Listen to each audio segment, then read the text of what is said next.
En büyük problem su içmemek. İnsanlar sudan ucuz heç nə yox, sudan bol heç nə yox, su yanır insanlar.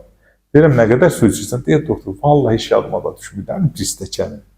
Mən səhər duran kimi 4 ədəd o 250 qramlıq stəkanı mı deyim, quruşka mı deyim, parç mı deyim, Hasır rayonunda nə deyirlər onu. Onu doldururam, birincisine tut bəhməzi, doşaq. Qatıram, bir xörək qaşıq içirəm, ikinciyə bir xörək qaşıq bal, bir limonun şirəsi və suyu qatıb içirəm. Üçüncüsünə soda. Stəkanın dibində həll edib içirəm bir çay qaşığı. Mütləq onu qaynar suda, az suda həll eləməzsən, sonra əlavə su əlavə eləməzsən. Çünki onun hamısını bir stəkan qaynar suda eləmək olmaz. Sodanı içmək xüsusiyyəti odur.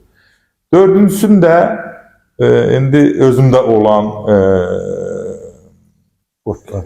otlar, bitkilər, adını yadıma salmaq istəyirəm, ablipixomasla, çay tikəni, mürəbbəsini, belə şirəsini hazırlatmışam, ondan sonra itburnu şirəsi hazırlatmışam, sonra indi deyəcəm ürək üçün olan və bunları tökürəm bir stəkan. Bu 4 stəkan getdi, 1 litr getdi. Bunu səhər hamısını qəbul? Bunu səhər tezdən.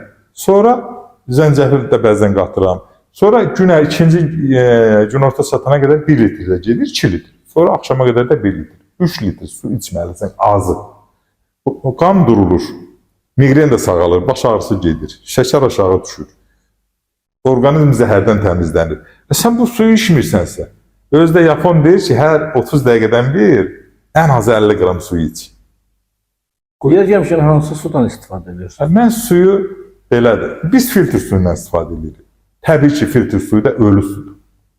Ona görə elə məsləhət eləm fürsətdən istifadə edib, filtr suyu içən insanlar, xanımlar, xörək pişirəndə mütləq ona o xörək duzu əlavə eləsinlər. Çünki o suyun tərkibi ölü vəziyyət. O, xeyli insanların bir sümüyünün köyrəvi olması, belinin tez əyilməsi, skalyoz, oynaq xəstəliklərinin kökündə bu susuzluq da durur. O biri zəhərli sudur, onu başa düşürük. Bunu da biz duzsuz eləyirik, tam öldürürük. Ay, burada biz aparatı salanda nə göstərir? 6, 10, 12, güya ki, böyük bir qəhrəmandır. Ay, o su, həyatdır. Niyə bulaq suyundan doymur adam? Və ona məsləhət görürəm, mütləq duz qatın. Xörək duzu, yodlu xörək duzu qatın ki, orqanizm o dediyimiz duzu suyu normal su qəbul edə bilsin. Yəni, birinci havadır, ikinci sudur, üçüncü qidalardır. Qidanın da bir gün həyat elə gəlir ki, nə qədər az yiysən xoşbəxtliyin.